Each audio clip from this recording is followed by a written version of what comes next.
who passed away at the ripe old age of 92, was the architect of India's bold economic reforms. His radical reforms saved the country from economic collapse and set it on the path towards greater economic prosperity. Millions of Indians were lifted out of poverty. 1991 was the most difficult year since independence for India. Its economy was in a very dire state. It faced the twin problems of balance of payments and fiscal deficit. The foreign exchange reserves of the country was barely enough for 3 weeks' imports. To compound the problem, multilateral institutions were reluctant to provide fresh loans to India. The previous government under Chandrasekhar had pledged a substantial portion of the country's gold reserve with the Bank of England to raise much needed funds. The stature of the country in the eyes of the world nations was very low. In the general elections held in the year 1991, the Congress party came to power. P.V. Narasimha Rao was elected the leader of the party and became the Prime Minister. Rao, a profound scholar and visionary, was well aware of the problems that faced the country.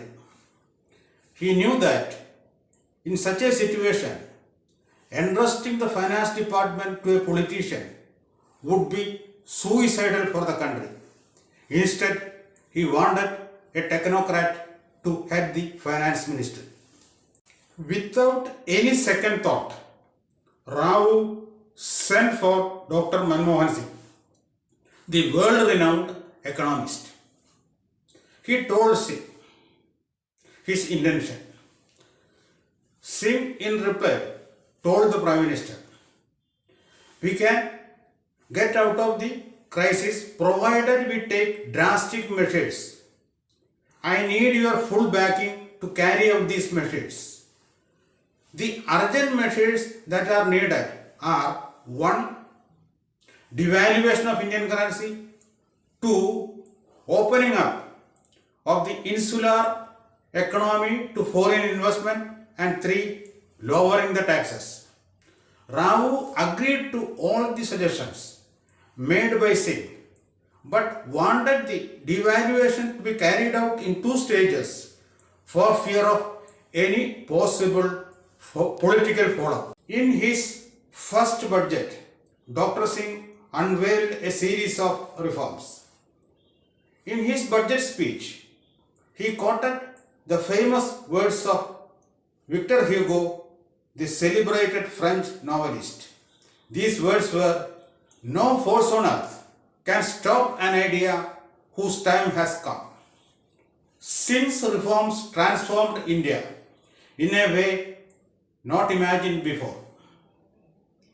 India today is well on course to become a developed nation by the year 2050.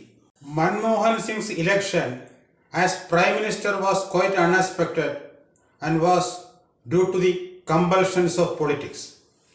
He became the second person after the great Jawaharlal Nehru to serve 2 full consecutive terms in office.